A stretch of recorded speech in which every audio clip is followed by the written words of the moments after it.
পাহাড়ের বুকে আঁকা এক জীবন্ত ক্যানভাস, খাগড়াছড়ির পানছড়ি। এখানে প্রকৃতি আজ সেজেছে আপন রঙে, আপন সুরে।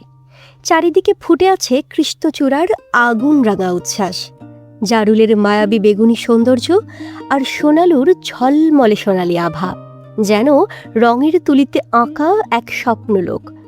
বৈশাখের খরতাপ কিংবা বৈরী আবহাওয়া ম্লান করতে পারেনি এই অপরূপ সাজ, বরং রোদ বৃষ্টির মায়াবী খেলায় প্রকৃতি হয়ে উঠেছে আরও প্রাণবন্ত, আরও মোহময়।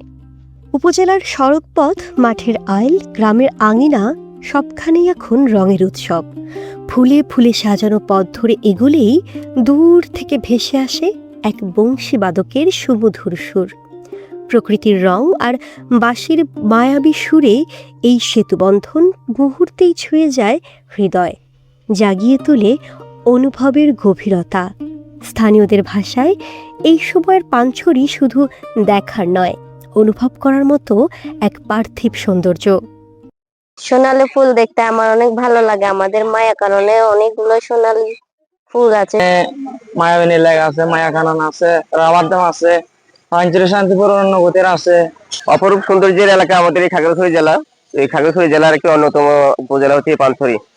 তো এখানকার প্রাকৃতিক সৌন্দর্য এবং যে বিভিন্ন দৃশ্যগুলো, এগুলো একটা উপভোগ করার মতো। সবাইকে বলবো আপনারা আসেন, আমাদের এলাকা দেখে যান, ঘুরে যান, ভালো লাগবে ইনশাল্লাহ।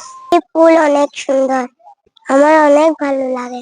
প্রকৃতির দিক থেকে আমাদের পানছড়ি অনেক সুন্দর একটি জায়গা।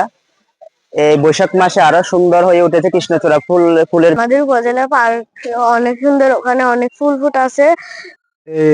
ধানের খেতে যদি আসি তখন মনটা কেমন একটু প্রফুল্ল থাকে আর কি। মায়া কাননে ঠিক প্রত্যেক বছর এই সময়টাতেই সোনালু ফুলগুলা ফুটে, আর দর্শনার্থীরা দূর দূরান্ত থেকে ছুটে আসে সোনালু ফুলগুলা দেখার জন্য। সবুজ পাহাড়, রঙিন ফুল আর বাঁশির আবেগ ঘন সুরে পানছড়ি এখন প্রকৃতি প্রেমীদের জন্য এক জীবন্ত স্বর্গরাজ্য। সাইমা পারভিন ইলা, দৈনিক গণকণ্ঠ।